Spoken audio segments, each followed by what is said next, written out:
नमस्कार मित्रांनो, मंदिर वही बनाएंगे घोषणा पत्रातही होतं आणि ते सफल संपूर्ण सुद्धा झालं. निवडणुकीच्या आधी गंगेत घोडं न्हालं.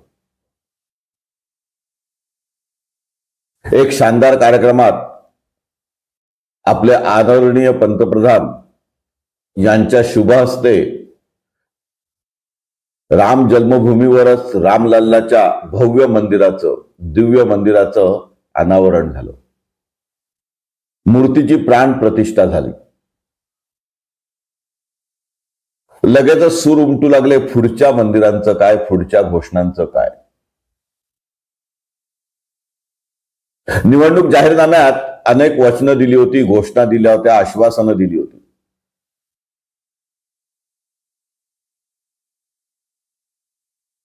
ये तो बस झाकी है, काशी मथुरा बाकी है, ही सुद्धा त्यातली एकच घोषणा.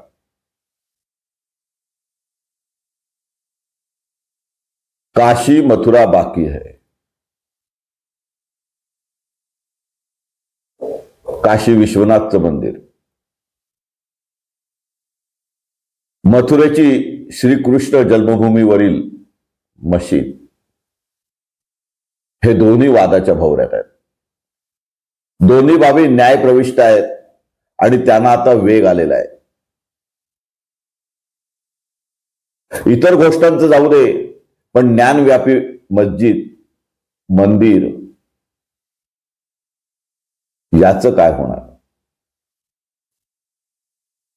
काशी विश्वनाथला भव्य मंदिर आधीच आहे, पण त्या बाजूला जी ज्ञानव्यापी मस्जिद आहे ती जागा सुद्धा काशी विश्वनाथची आहे आणि काशी विश्वनाथच्या देवळावर ती मशीद उभी आहे. ज्ञानव्यापी मशीद म्हणतात. तिचं काय करायचं?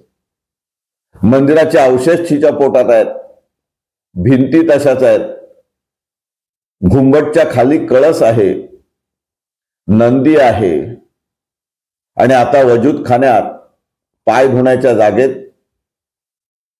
विश्वनाथ महाराजांची स्वयंभू पिंड सुद्धा मिळालेली आहे असा दावा झालाय. तळघरात आणखीन काही निशाण्या मिळाल्या. हे सर्व आपण वाचतो, बातम्यांवर बघतो, समाज माध्यमांवर बघतो. त्याचबरोबर मथुरा श्रीकृष्णाची जन्मभूमी,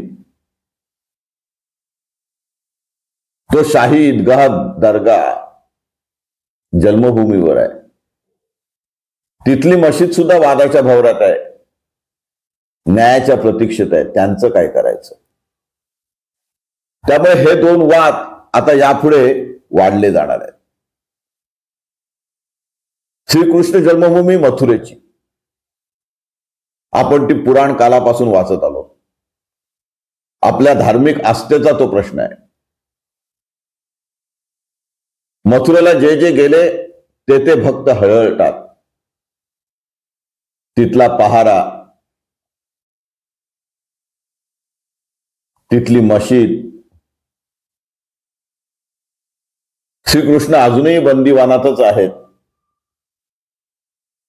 वासुदेवानंतर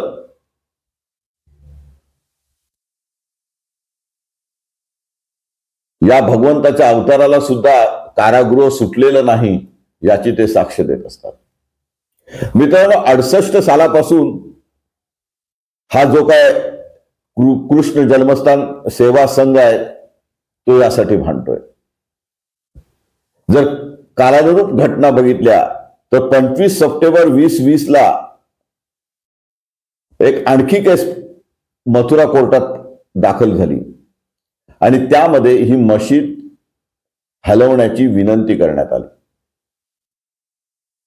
2022 ला 9 मे रोजी सर्वे करावा या जागेचा.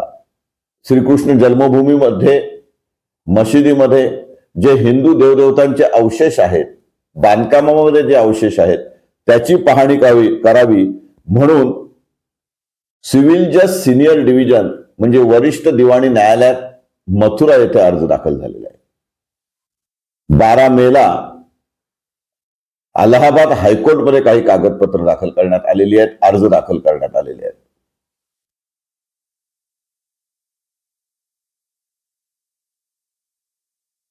अलाहाबाद हायकोर्टाने मथुरा दिवाणी न्यायालयाला काही सूचना दिलेल्या आहेत. मे 17 रोजी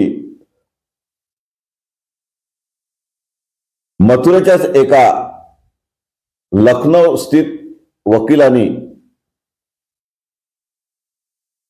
रिप्रेझेंटेटिव्ह सूट दाखल करण्याची परवानगी मागितलेली आहे.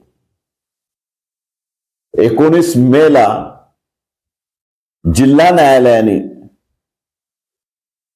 त्यावर आदेश केलेले आहेत आणि वर्शिप ऍक्ट 1991 प्रमाणे शाही ईदगाह मॉस्क्यूट किंवा जो काही दर्गा आहे तो संरक्षित आहे का याबद्दल चर्चा केलेली आहे. 6 डिसेंबरला, आता ही तारीख आपल्या सर्वांच्याच लक्षात आहे, 6 डिसेंबरला अखिल भारत हिंदू महासभेने शाही दर्गामध्ये हनुमान चालीसा बोलण्याची परवानगी मागितलेली आहे.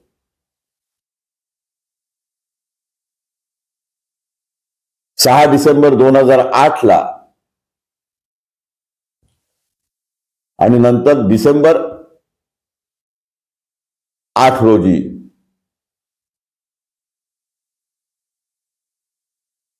सर्वेचे आदेश झालेले आहेत. डिसेंबर 12 याबाबत स्पेशल कोर्ट नेमता येणार नाही याबद्दल आदेश झालेले आहेत. मित्रांनो, एवढं तर नक्की औरंगजेब हा आक्रमणकर्ता होता. भारतीय संस्कृती, सनातन हिंदू धर्म हा मुस्लिम धर्म स्थापन होण्याच्या आधीपासूनचा होता.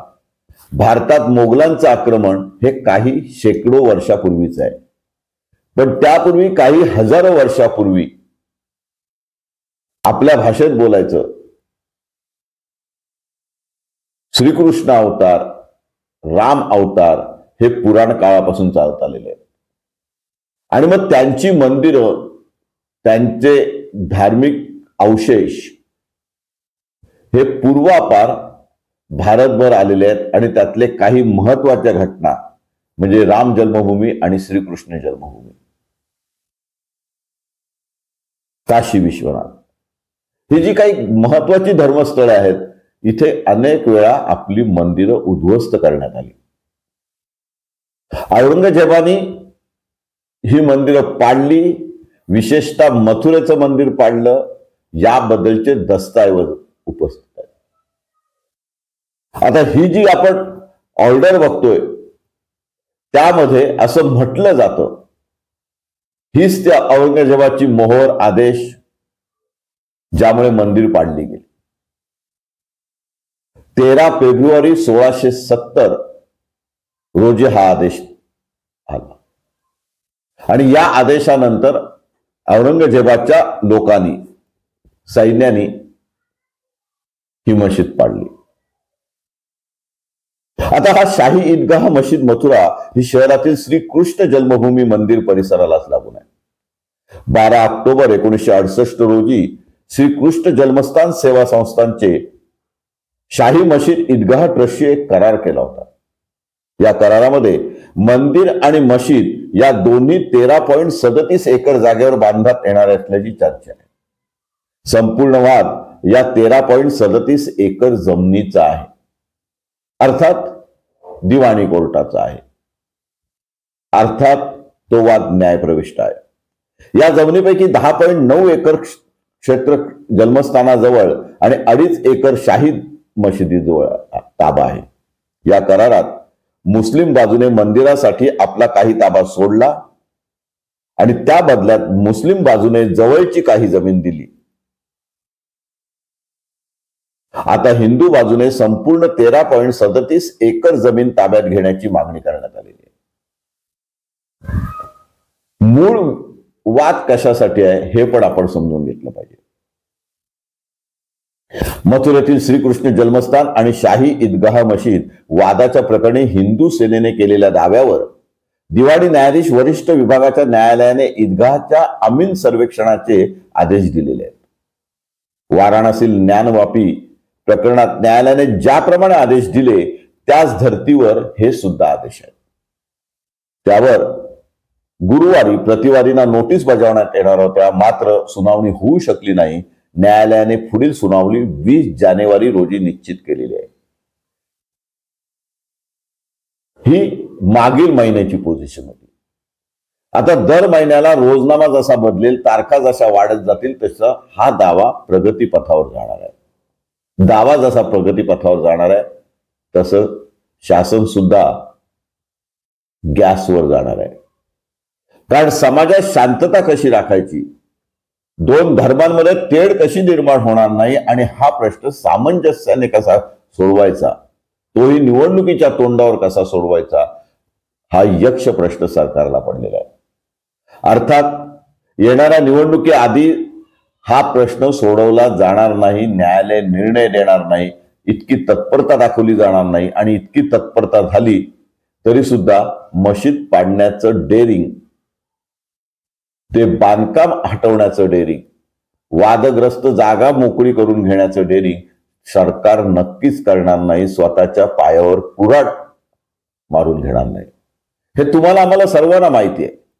परंतु तरी सुद्धा काही सामाजिक तत्व यावर फुंकर मारत आहेत, निखाऱ्यावर जी राख साचलेली आहे ती राख उडवण्याचं काम करत आहेत। हिंदू सेनेने राष्ट्रीय अध्यक्ष विष्णू गुप्ता आणि उपाध्यक्ष सुरजीत सिंग यादव यांनी दिनांक 8 डिसेंबर रोजी दिवाणी न्यायाधीश वरिष्ठ विभाग न्यायाधीश सोनिका वर्मा यांच्या न्यायालयात दावा केला होता। यामध्ये श्रीकृष्ण जन्मभूमीचे 13.37 एकर जागेवर असलेले मंदिर औरंगजेबाने पाडून ईदगाह तयार केल्याचे सांगण्यात आले। भगवान श्रीकृष्णाच्या जन्मापासून ते मंदिर उभारण्यापर्यंतचा संपूर्ण इतिहास त्यांनी न्यायालयासमोर मांडला होता। श्रीकृष्ण जन्मस्थान सेवा संघ विरुद्ध शाही मशीद ईदगाह यांच्यात 1968 साली झालेल्या करारालाही त्याने आता आव्हान दिलेलं आहे। वादीचे वकील शैलेश दुबे यांनी जे काही स्टेटमेंट बाहेर दिलेलं आहे, बातमीपत्रांसाठी दिलेलं आहे, त्याप्रमाणे 8 डिसेंबर रोजी संपूर्ण प्रकरण न्यायालयासमोर ठेवलं होतं। न्यायालयाने त्याच दिवशी गुन्हा नोंदवून अमीन अहवालाचे आदेश दिले होते। या संदर्भातील सुनावणी 22 डिसेंबर रोजी न्यायालयात होऊ शकली नाही। आता 20 जानेवारी पर्यंत जमीन अमीन यांना ईदगाहचा अहवाल न्यायालयात सादर करावा लागणार आहे। अर्थात येईलच होईलच असं नाही, मात्र एवढं नक्की, ज्ञानव्यापीच्या वादानंतर आता ईदगाह मशीदचा मथुरेचा वाद हा सुरू होतोय। 1968 ला जमिनीच्या मालकीमुळे होणारा वाद टाळण्यासाठी 12 ऑक्टोबर 1968 रोजी श्रीकृष्ण जन्मस्थान सेवा संस्थान आणि शाही मशीद ईदगाह ट्रस्ट यांच्यात सामंजस्य करार झाला। या करारात 13.37 एकर जमिनीवर मंदिर आणि मस्जिद अशी दोन्ही उभे राहतील। त्यानुसार दोन्ही प्रार्थना स्थळांमध्ये एक सीमा ठरवण्यात आली। श्रीकृष्ण जन्मस्थान ट्रस्टला हा सामंजस्य करार मान्य नव्हता आणि त्या विरोधात ते कोर्टात गेले। मात्र प्लेसेस ऑफ वर्शिप ऍक्ट 1992 ने ही केस तेथेच थांबली, कारण या कायद्याने प्रार्थना स्थळाचा दर्जा बदलता येणार नव्हता। सामंजस्य करार झालाच नाही, दोन समाजात प्रयत्न झाले नाहीत असं मात्र म्हणता येत नाही। आता ही मशीद एका कायद्याच्या चौकटीत अडकले आणि मग तो कायदा कसा आहे, तो कायदा इतर कायद्यांप्रमाणे बदलता येणार नाही का, बहुमताच्या आधारे तो कायदा बदलला जाईल का, यावर सुद्धा आता चर्चा होऊ लागली। शाही ईदगाह मशीद 1670 मध्ये औरंगजेबाने बांधली। मशीद बांधण्याआधी त्या जागी एक प्राचीन मंदिरच होतं। 1815 मध्ये वाराणसीचे राजा पटनीमल यांनी 13.37 एकर जमीन ईस्ट इंडिया कंपनीने एक लिलावात त्यांनी खरेदी केली होती। त्या जमिनीवर ईदगाह मशीद आणि श्रीकृष्ण मंदिर आहे। राजा पटनीमल यांनी ही जमीन जुगल किशोर बिडला यांना ती विकली होती। त्यानंतर पंडित मदन मोहन मालवीय, गोस्वामी गणेश दत्त आणि भिकेन लालजी आत्रेय यांच्या नावावर जमिनीची नोंदणी झाली। किशोर यांनी श्रीकृष्ण जन्मभूमी ट्रस्टच्या नावावरती केली। त्यामुळे कायद्याच्या चौकटीत बघायला गेलं, उद्या दिवाणी दाव्याच्या दृष्टीने बघायला गेलं तर 13.7 जमिनीची मालकी कागदाप्रमाणे, दस्तऐवजाप्रमाणे ही हिंदू समाजाकडे किंवा एका हिंदू समाजाच्या ट्रस्टकडे आहे. आणि त्यातली काही जमीन मशिदीसाठी वापरली गेली. आता ती मशीद हटवण्याचं म्हणजे ते अतिक्रमण किंवा तो भूभाग मोकळा करून मागण्याचं काम दिवाणी कोर्टात चाललंय. वाराणसी काशी विश्वेश्वर मंदिराच्या बाजूला उभ्या असलेल्या ज्ञानवापी मशिदीवरून सध्या देशातील वातावरण तापलेलं आहे.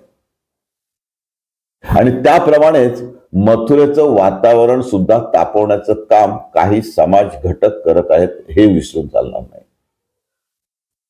आज आपण ज्ञानवापी मंदिराच्या सर्वेक्षणात शिवलिंग सापडल्याचा दावा केला आहे.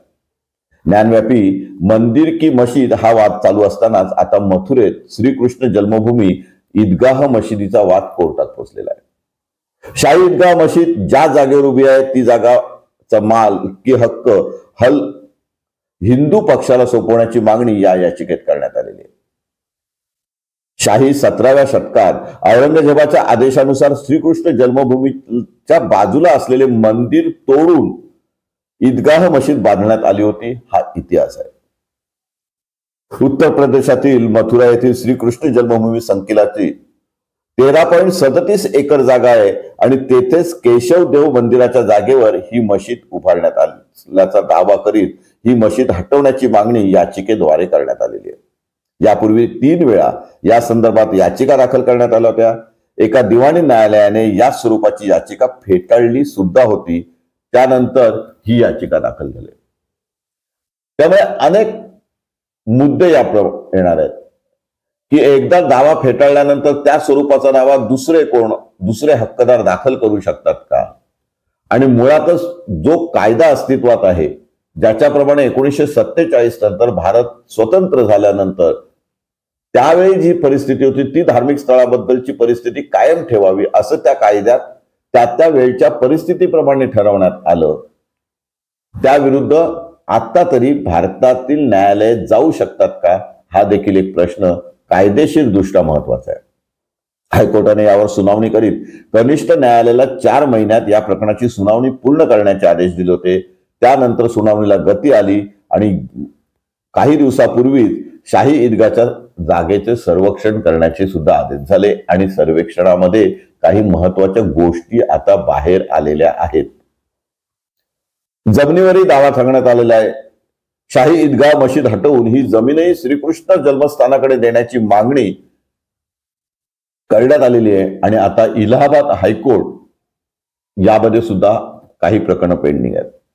मथुरेत श्रीकृष्ण जन्मभूमीचा वाद एकूण 13.37 एकर जमिनीच्या मालकी हक्काशी संबंधित जोडलेला आहे. श्रीकृष्ण जन्मस्थानाकडे 10.9 एकर जमिनीचा मालकी हक्क आहे, तर 2.5 एकर जमिनीची मालकी शाही ईदगाहकडे आहे.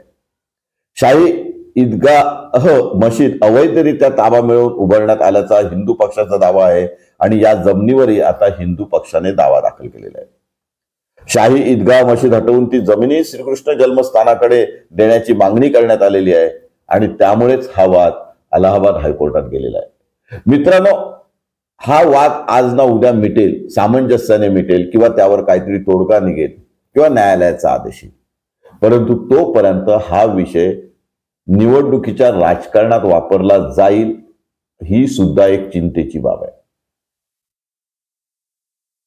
शेवटी हिंदू समाजाच्या भावना दुखावल्या जाऊ नयेत. हिंदू समाज बहुसंख्य आहे. पाकिस्तानामध्ये हिंदू समाज अल्पसंख्य आहे. पाकिस्तानामध्ये या दिवसातही म्हणजे 1947 सालातही प्रार्थना स्थळ राखून ठेवण्यात आलेली नाहीत. त्यांना जीव मुठीत धरून जगावं लागतंय. पेहराव मुस्लिम समाजासारखा करावा लागतोय. त्यांची मंदिरं नष्ट करण्यात येत आहेत. आजही ती आसुरी वृत्ती संपलेली नाही. मग त्या आसुरी वृत्तीला हिंदू समाजाने, सनातन हिंदूवाद्यांनी विरोध केला आणि कोर्टाला हिंदू समाजाचा राग रोष योग्य वाटला. कारण वस्तुस्थितीप्रमाणे मुस्लिम हे आक्रमणकर्ते होते. आज जे विरोध करतात ते अनेक मुस्लिम किंवा नेते यांचे पूर्वज सुद्धा हिंदू होते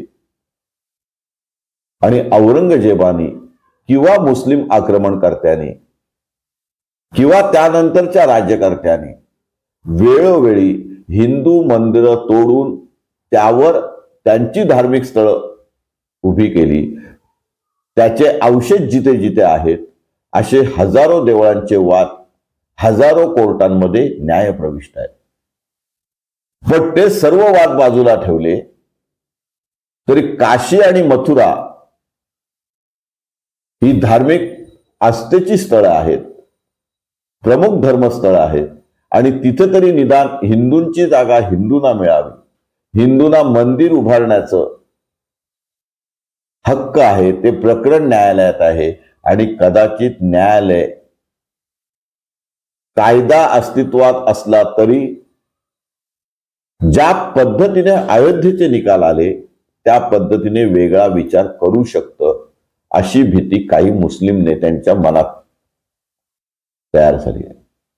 शिवाय बहुमताच्या आधारे कायद्यातील तरतुदी बदलल्या जाऊ शकतात, दुरुस्ती होऊ शकते, कायदा रद्द होऊ शकतो, नवीन कायदा अस्तित्वात येऊ शकतो, हे देखील विसरता येणार नाही. त्यामुळे 10.9 एकर जमिनीचा जो वाद आहे तेवढ्या पुरता नसून ईदगाहची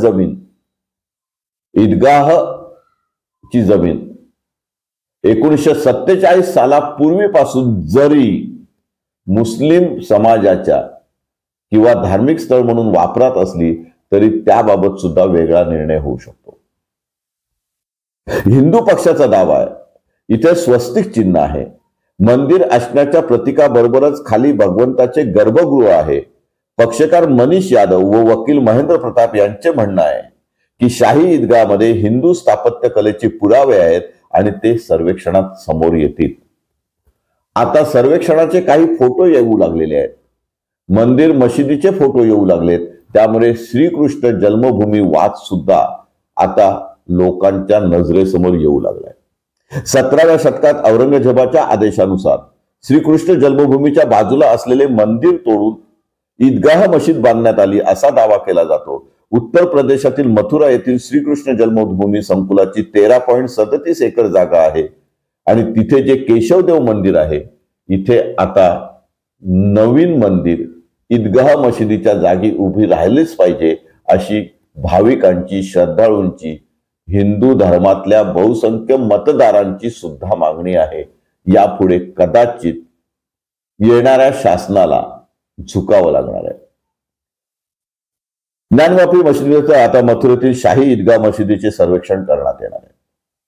हा भारतीय पुरातत्व विभाग ASIच्या टीम कडून करण्यात येणार आहे. आजपासूनच शाही ईदगाह मशिदीच्या सर्वेक्षणाचे काम सुरू करण्यात येणार आहे, कारण 20 जानेवारी पर्यंत पुरातत्व विभागाला हा अहवाल तयार करायचा होता. त्यामुळे ह्या मागच्या काळातील घटना आहेत, जानेवारी महिन्यातील घटना आहेत. आज आपण फेब्रुवारी महिन्यात बोलतोय. न्यायालयाला आणि जनतेला, वादींना जास्त वेळ थांबायला शक्य नाही. त्यामुळे येणाऱ्या काळात काशी आणि मथुरा हे मोठे चर्चेचे, मोठे वादाचे विषय होऊ शकतात. याकडे आपण पाठ फिरवू शकत नाही. न्यायमूर्ती सोनिका वर्मा यांनी सर्वे करण्याचे आदेश दिले होते. हिंदू पक्षकारांच्या म्हणण्यानुसार आता मशीद ज्या ठिकाणी उभी आहे तिथे पूर्वी भगवान श्रीकृष्ण यांचं जन्मस्थान आहे आणि तो भावनेचा प्रश्न आहे. मशिदीची 13.37 एकर जमिनीवरील मालकी हक्कासंबंधीचा वाद चालू आहे. अर्थात हिंदू लोकांकडे, हिंदूवादींकडे त्याचे पुरेसे दस्तऐवज आहेत. हिंदू पक्षकारांनी ईदगाह मशीद तेथून हटवण्यात यावी अशी मागणी केली आहे. तर शाही ईदगाह मशिदीचे वकील तन्वीर अहमद यांनी या विरोधात कोर्टात दाद मागणार असल्याचं सांगण्यात आलं आहे. ते त्यांची बाजू मांडतील, परंतु आता असे वाद कुठेतरी मिटले पाहिजे, सामंजस्याने मिटले पाहिजेत. दोन्ही समाजांनी थोडी माघार घेतली पाहिजे. समाजात तेढ होता कामा नाही असं मानणारा मोठा वर्ग, सुशिक्षित वर्ग सुद्धा तयार होतोय. आपण भारताला, हिंदुस्थानला या निरनिराळ्या वादांमध्ये किती वर्ष अडकवून ठेवायचं, दंगलींमध्ये किती पैसा खर्च करायचा, सार्वजनिक मालमत्तेचं कसं नुकसान करायचं यापेक्षा भारताचा, हिंदुस्थानचा, या इंडियाचा विकास कसा होईल, अन्य प्रश्नांकडे आपण प्राधान्याने लक्ष कसं देऊ याबद्दल विचार करणारा एक वैचारिक मोठा गट तयार होतोय. अर्थात मतांच्या राजकारणात हिंदू मत ही बहुसंख्येने असल्याने हिंदू मतांना नाराज करण्याचं काम हे हिंदुत्ववादी सरकार करेल अशी सुतराम शक्यता नाही. 3 वर्षापूर्वी बाबरी मस्जिद संदर्भात सर्वोच्च न्यायालयाने दिलेल्या ऐतिहासिक निर्णयानंतर लागलीच मथुरेतील श्रीकृष्ण जन्मभूमी संदर्भातही मागणी सुरू झाली होती. मथुरेतील शाही ईदगाह मशीद श्रीकृष्ण जन्मभूमीवर उभारण्यात आल्याचा दावा अनेक संघटनांनी केला होता. पुन्हा पुन्हा अशा याचिका दाखल होतात आणि त्यामुळे हे जे सर्वेक्षण आहे ते अत्यंत महत्वाचं ठरलेलं आहे. आता आपण जे सगळं मथुरेबद्दल बोललो याबद्दलचे इतिहासामध्ये दस्तऐवज आहेत, त्या सगळ्याची वर्गवाणी केली तर मथुरा येथील जे संग्रहालय आहे ते बरंच बोलक आहे. त्या संग्रहालयात मंदिर कसं तोडण्यात आलं, मंदिराच्या जागी दरगाह कसा बांधण्यात आला, मशीद कशी बांधण्यात आली, आक्रमणकर्त्यांनी हिंदू देवदेवतांच्या मूर्तींचं कसं खंडन केलं, त्याचे अवशेष इतिहास रूपाने पुरावे म्हणून शिल्लक आहेत. मित्रांनो, मथुरा आणि वाराणसी दोन्ही सांस्कृतिक वारसाची केंद्र आहेत. दोन्हीकडे नुसता सांस्कृतिक वारसा नव्हता तर संगीत वारसा सुद्धा होता. प्राचीन संगीत प्रसिद्ध होतं, प्राचीन व्यापार प्रसिद्ध होता. ही जी सनातन संस्कृती आहे ती मोगल काळापूर्वीपासून अस्तित्वात होती याचे हजारो पुरावे इथे आहेत. त्यामुळे ही दोन्ही शहरं पूर्वीच्या अवस्थेत यावी, हिंदूंकडे त्यांचा जो सांस्कृतिक वारसा आहे तोही जपला जावा, मुस्लिमांचा जो मागील 300-400 वर्षाचा वारसा आहे किंवा त्याही काळापेक्षा जास्तचा वारसा आहे तोही जपला जावा, हिंदू आणि मुस्लिम यांचा जो एकत्रित सांस्कृतिक वारसा आहे, कला आहेत, त्याही जपल्या जाव्यात. आणि जगाच्या दृष्टीने ही दोन महत्वाची केंद्र, पर्यटन केंद्र म्हणून, धार्मिक पर्यटन केंद्र म्हणून, सांस्कृतिक वारसा केंद्र म्हणून जपली जावीत. तिथले जागतिक वारसे, पुराण वस्तू या सुद्धा जपल्या जाव्यात अशी साधक बाधक चर्चा हलक्या आवाजात समाज माध्यमावर सुरू झालेली आहे. मित्रांनो, मथुरेचा परिचय वाल्मिकी रामायणात आणि त्यानंतर अन्य ठिकाणी, अन्य पुराणात सुद्धा वारंवार येत असतो. ज्ञानव्यापी मंदिर, वाराणसीचा वाद हा सुद्धा सर्वोत्कृष्ट आहे. मित्रांनो, सध्या वाराणसीच्या ज्ञानव्यापी मंदिराचे सर्वेक्षण तयार करण्याचे प्रकरण तापलेलं आहे. मशिदीच्या आवारात काय सापडलं याबद्दल अनेक दावे केले असले तरी हिंदू वारसा तिथे सापडलेला आहे, मंदिराचे अवशेष सापडलेले आहेत, याबद्दल काय वाद नाही आहे. 1991 मध्ये जो वादग्रस्त धार्मिक स्थळांबद्दल कायदा करण्यात आला होता, हा कायदा प्रार्थना स्थळे विशेष तरतुदी कायदा 1991, places of worship special provision act 1991 म्हणून ओळखला जातो. त्यानंतर केंद्रातील PV नरसिंह राव यांच्या नेतृत्वाखाली काँग्रेस सरकारने हा कायदा केला होता. तो त्या परिस्थितीशी अनुरूप होता, ज्यामध्ये त्या सर्व धार्मिक स्थळा, महत्वाच्या वस्तूंना कायद्याच्या कक्षेत आणले होते, ज्यावरून वाद निर्माण झाले होते. सध्या ज्ञानव्यापी संकुलाचे सर्वेक्षण आणि पुढील कार्यवाहीबाबत वादग्रस्त परिस्थिती निर्माण झाली तर मथुरेत कृष्ण जन्मभूमी, ताजमहाल, कुतुब मिनार आदी बाबीही आता यापुढे गाजणार आहेत. धार्मिक दृष्ट्या त्यांच्या ऐतिहासिकतेबद्दल आणि पुराव्यांबद्दल बोलून त्यांचे स्वरूप बदलण्याची मागणी केली जात आहे. गेल्या काही वर्षात तशी प्रकरणे झपाट्याने समोर येत आहेत. ही प्रकरणे समोर आल्यानंतर अयोध्येतील राम जन्मभूमी प्रकरणी सर्वोच्च न्यायालय निकाल देऊन हा जुना वाद संपुष्ट आणला असला तरी देशातील अशा इतर बाबींवरही न्यायालयाचा हस्तक्षेप आणि निर्णय आवश्यक असल्याचा युक्तिवाद केला जातो. त्यामुळे हे सर्व वाद एका पाठोपाठ एक असे सर्वोच्च न्यायालयात जाणार आहेत. न्यायालय कोणतंही असो मित्रांनो, अगदी सिव्हिल जज सिनियर, जिल्हा न्यायालय, उच्च न्यायालय किंवा सर्वोच्च न्यायालय असो, सर्वच गोष्टी कायद्याच्या चौकटीत अधीन राहून बघितल्या जात नाहीत. न्यायाधीश हा देखील माणूस असतो. तो जेव्हा त्याच्या सत्सद विवेक बुद्धीनुसार काही गोष्टी कायद्याच्या चौकटी बाहेर विचार करतो आणि मग कायद्याला अधीन राहून निर्णय देतो, त्यावेळेला त्या वेळची सामाजिक स्थिती, आपल्या निर्णयाचा समाज मनावर होणारा परिणाम, सार्वजनिक हित, राष्ट्रीय हित, राष्ट्रापुढील प्रश्न या सर्वाची अलिखित माहिती विचारात घेत असतो. न्यायपत्रिकेमध्ये, न्यायालयाच्या न्याय निर्णयामध्ये त्याचा उल्लेख होतोच असं नाही, परंतु प्रासंगिक विचार करून अनेक न्याय निर्णय दिले जातात आणि ते योग्यच आहे. त्यामुळे या दोन्ही बाबतीत, म्हणजे ज्ञानवापी मस्जिद असेल किंवा शाही ईदगाह असेल, काशीचं धर्मस्थळ असेल किंवा मथुरेचं जन्मस्थळ असेल, या दोन्ही बाबतीत निकाल देताना एक सामायिक सूत्र सर्वोच्च न्यायालय विचारात घेईल. आपण इथे सर्वोच्च न्यायालय याचा उल्लेख करतोय कारण ही प्रकरणे केवळ उच्च न्यायालयापर्यंतच थांबतील असं शक्यच नाही. कदाचित वेळ लागेल, निवडणुका होऊन जातील, पुढचं सरकार याबाबत काय निर्णय घेतंय, तडजोडीत कसा भाग घेतंय, मसुदे कोणते तयार होतात, की सर्वच प्रकरणं सर्वोच्च न्यायालयात अडकवून ठेवायची वृत्ती ठेवते, अशा वेळी सर्वोच्च न्यायालयाला आपला स्वेच्छा अधिकार सुद्धा वापरता येण्यासारखा आहे. अर्थात या सर्व जरतरच्या गोष्टी आहेत.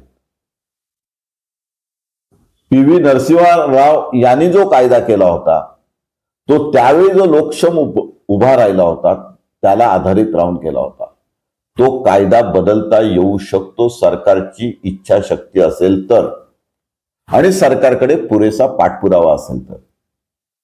कदाचित येणाऱ्या निवडणुकीसाठी या कारणासाठी सुद्धा सरकारला बहुमत द्या, एक हाती सत्ता द्या असे आवाहन केले जाईल आणि हिंदू मते त्याचा देखील विचार करतील, कारण हिंदू मतांचा पगडा हा पुढच्या निवडणुकीवर राहणार आहे. अल्पसंख्याकांची मतं किती आहेत, किती टक्के आहेत हे सर्वांनाच माहिती आहे. मात्र ते संघटित आहेत, ते समाजात उद्रेक निर्माण करू शकतात.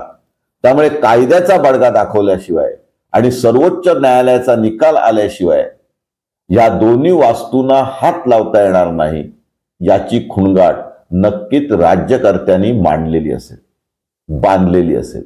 त्यामुळे आपण सर्व या वादाकडे एका वेगळ्या नजरेतून बघायचं आहे. वस्तुस्थितीकडे बघताना वाराणसीतील पत्रकार असलेले अजय सिंग यांनी कथन केले की 1991च्या कायद्यानंतर मशिदीच्या चारी बाजूनी लोखंडी भिंती उभ्या केल्या. अर्थात त्याआधी इथे यावरून कोणता तरी कायदेशीर किंवा धार्मिक वाद नव्हता, पण आता तो या कायद्यामुळे निर्माण झालाय. या कायद्यामुळे एका गटाला आपली वास्तू धोक्यात आहे असं वाटू लागले. महम्मद यासीनही या गोष्टीला दुसरा देतात आणि ते म्हणतात 1937च्या निर्णयानंतर खरं मशिदीला काही ठराविक जमीन मिळाली होती आणि 1991 नंतर फक्त मशिदीच्या वास्तूच्या आसपास कुंपण घातलं गेलं. आता ती नक्की जागा किती आहे हे कोणीही मोजलं नाही.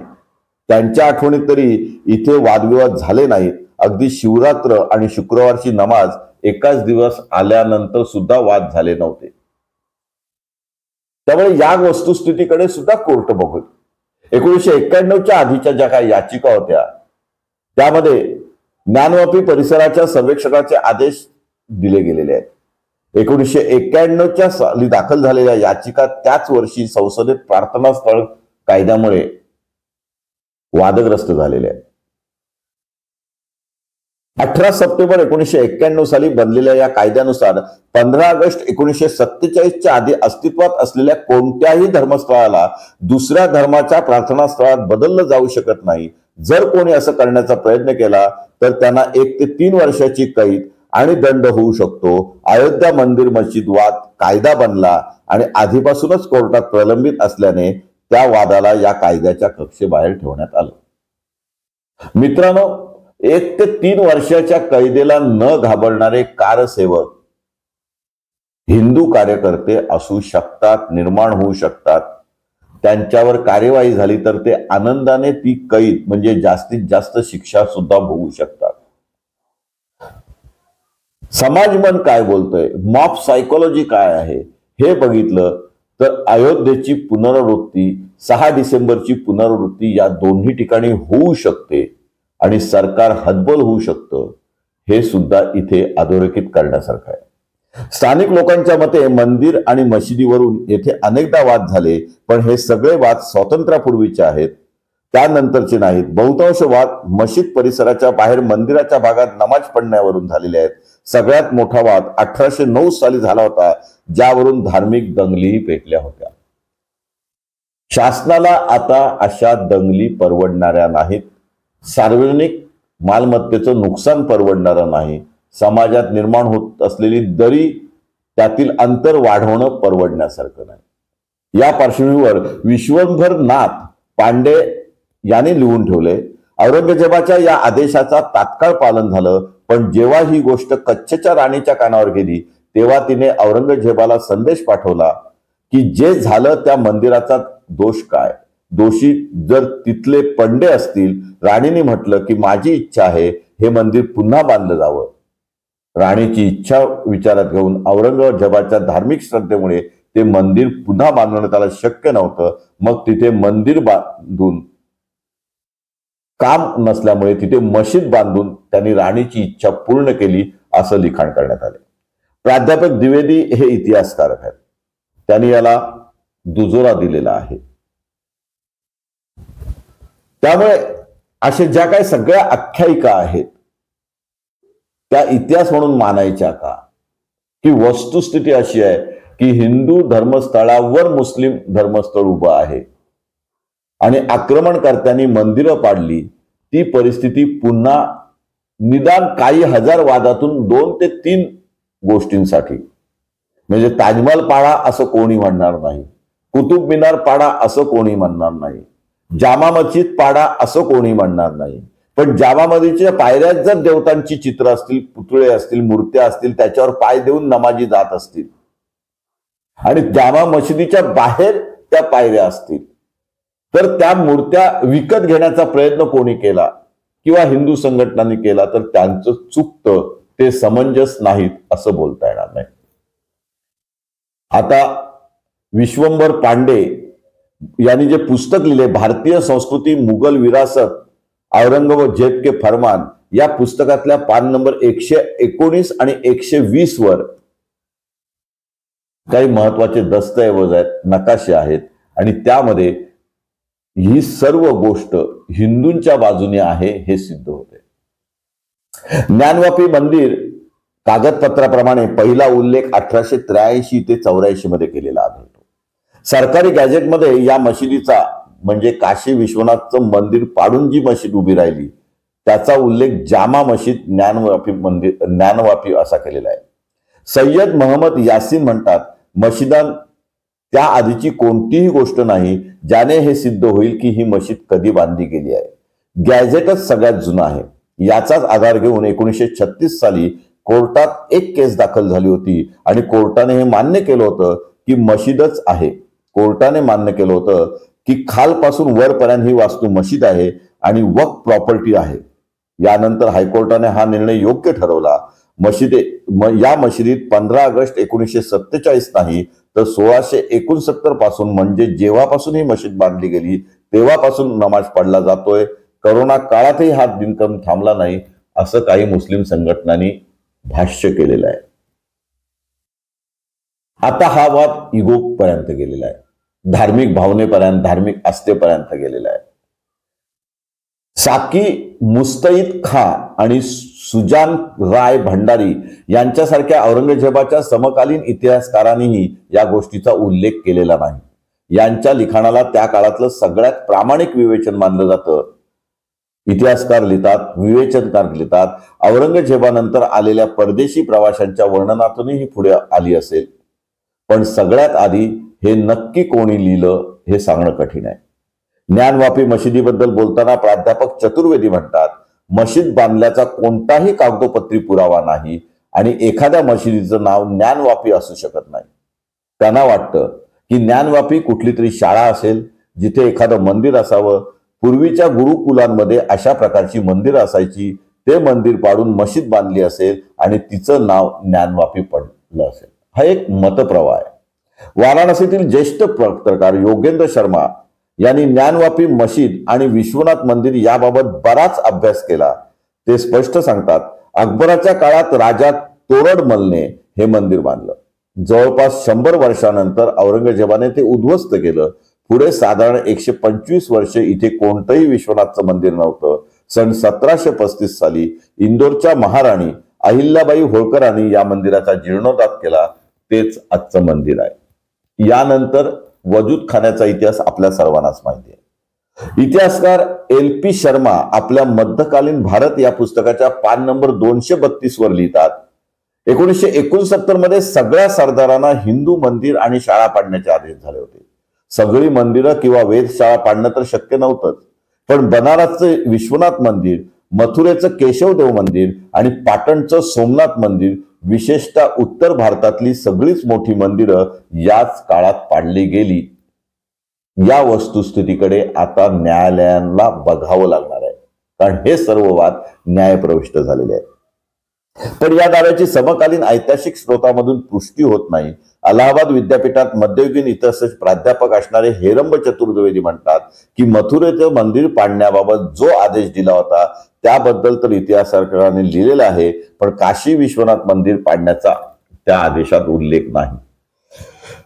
अर्थात आदेश कोणाचा होता हे म्हणण्या अगोदर मंदिर पाडून त्यावर मशीद उभी राहिली ही वस्तुस्थिती न्यायालयाला विचारात घ्यावी लागते. रस्तोगी यांच्या मते मंदिराच्या भग्न अवशेषावरच मंदिर बांधली गेली. मशीद कधी बांधली गेली याचे ऐतिहासिक पुरावे फारसे स्पष्ट नाही. पण इतिहासकार प्राध्यापक राजीव द्विवेदी म्हणतात, जर मंदिर पाडल्यानंतर मशीद बांधली गेली असेल तर यात काही आश्चर्याची गोष्ट नाही, कारण त्या काळात असे अनेकदा झालेले आहे. औरंगजेबाच्या समोर झालं नसेल, पण औरंगजेबाच्या काळात मशीद पाडली गेली हे मात्र नक्की. याची पुष्टी द्विवेदी करतात. हे सर्व बघितल्यानंतर औरंगजेबाने मस्जिद तोडली कारण तो दीन ए इलाही मानत नव्हता. अर्थात अकबर बादशाहचे वट हुकूम त्यांनी जे धार्मिक सलोखा मानला होता, आचरणात आणला होता, तो औरंगजेब पाळत नव्हता. जिथे वीर आहे त्यात शिवलिंग आहे ही गोष्ट साफ चुकीची आहे. सन 2010 मध्ये आम्ही विहिरीची साफसफाई केली होती, तेव्हा तिथे काही नव्हतं असं महम्मद यासीन सांगतात. अर्थात ही त्यांची बाजू झाली. परंतु आता सर्वेक्षणामध्ये तहखान्यात ज्या वस्तू सापडलेल्या आहेत, ज्या चिन्ह सापडलेली आहेत, त्यावरून सुद्धा सर्वेक्षणाचा रिपोर्ट हा हिंदूंच्या बाजूनीच होईल अशी शंका नवे खात्री अनेक हिंदू संघटना करत आहेत. या सर्वांचा उल्लेख जर आपण घेतला, इतिहासकारांचं म्हणणं ऐकलं, तर मित्रांनो, आजचा जो आपला विषय आहे की काशी मथुरा बाकी है, या विषयावर थोडं तरी चिंतन करण्याची गरज आहे. प्रत्येक मतदाराने, सुज्ञ नागरिकाने, सुज्ञ न्यायाधीशाने, न्यायाची बूज राखणाऱ्या राजकारण्याने, प्रत्येक धर्माच्या प्रमुखांनी आणि या वादाशी संबंधित असलेल्या वादी प्रतिवादी पक्षकारांनी, त्यामध्ये इंटरेस्टेड हिंदू संघटनांनी, मुस्लिम संघटनांनी एकत्र बसून चिंतन करण्याची गरज आहे. भारतात सनातन हिंदू धर्म आधी आला, आर्य संस्कृती आधी आली, द्रविड संस्कृती आधी आली. त्यानंतर आक्रमण झाली. दरम्यानच्या काळात मुस्लिम धर्म स्थापन झाला, ख्रिश्चन धर्म स्थापन झाला. व्यापाराच्या दृष्टीने, सीमा वाढवण्याच्या दृष्टीने त्याने आक्रमण केली आणि भारतातील संस्कृतीची विल्हेवाट लावण्याचा प्रयत्न केला. सोमनाथ किती वेळा लुटलं, मंदिरं कशी लुटली, इंग्रज, परधर्मीय, पोर्तुगीज, डच कसे आले, ख्रिश्चन संस्कृती इथे कशी राबवली गेली, मंदिराच्या जागी चर्च कसे उभे राहिले, मंदिराच्या जागी मुस्लिम मशिदी आणि दर्गे कसे उभे राहिले, हे सर्वश्रुत आहेत. प्रत्येक गोष्ट न्यायालयात जाऊन प्रत्येक ठिकाणी मंदिर उभं करणं आपल्याला शक्य नाही. सामंजस्याने हिंदूची जी प्रमुख धार्मिक स्थळं आहेत, श्रद्धेची स्थळं आहेत, ती मोकळी करून मुस्लिम समाजाने सुद्धा 2 पावलं मागे घेऊन, मशिदीत कोणताही देव नसतो, केवळ थोड्या धार्मिक भावना असतात, पण आपल्याच पूर्वजांनी, आपण ज्यांचा वारसा सांगतो त्यांनी हिंदूंची श्रद्धा असलेल्या, ज्याच्यात देवत्व होतं अशा मूर्तींचं, शिवलिंगांचं भंग केला, त्या तोडल्या, त्या पायऱ्यांसाठी वापरल्या, मंदिराचे अवशेष जोत्यांसाठी वापरले, त्याच अवशेषावर धार्मिक स्थळं, धर्म प्रार्थना करण्यासाठीची प्रार्थना स्थळं उभी केली.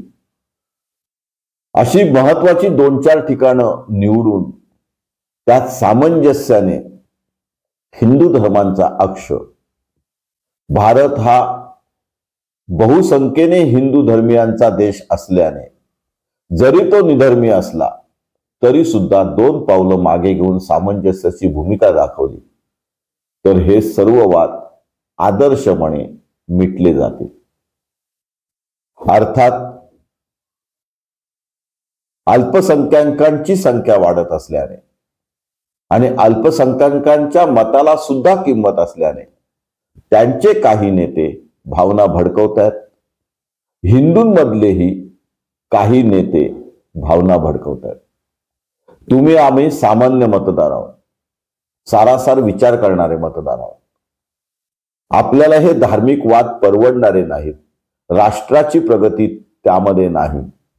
हे वाद गुलदस्त्यात ठेवून जेवढं सामंजस्याने राहता येईल तेवढं आपण नांदूया, राहूया, भारताची प्रगती साधूया असं बोलणारा सुद्धा मोठा वर्ग आहे. आजची चर्चा हे विचारमंथन होण्यासाठी आहे. दोन्ही बाजू मांडण्याचा प्रयत्न आपण केलेला आहे. कागदोपत्री पुरावे जे काय आहेत ते मांडण्याचा प्रयत्न केलेला आहे. कायद्याच्या चौकटीत अधीन राहून जे भाष्य करता येईल ते भाष्य केलेलं आहे. दोन्ही वाद न्यायप्रविष्ट आहेत. अयोध्येनंतर ह्या वादांना पुष्टी मिळालेली आहे. हे वाद संपुष्ट आल्यानंतर आणखी पुढचे वाद येणार नाहीत याची कोणतीही गॅरंटी कोणतीही संघटना देऊ शकत नाही. कुठे थांबायचं हे प्रत्येकालाच कळलं पाहिजे. दोन्ही संघटनांनी, दोन्ही धर्मियांनी यावर सखोल विचारमंथन केला पाहिजे आणि सुवर्ण मध्य गाठला पाहिजे. त्यातच भारताचं हित आहे, भारतीय लोकशाहीचं हित आहे, धार्मिक सद्भावनेचं हित आहे, संविधान रक्षणाचं हित आहे. न्यायालय याचाही विचार करेल अशी आपण अपेक्षा करूया. आज आपण इथेच थांबूया. जय हिंद, जय महाराष्ट्र.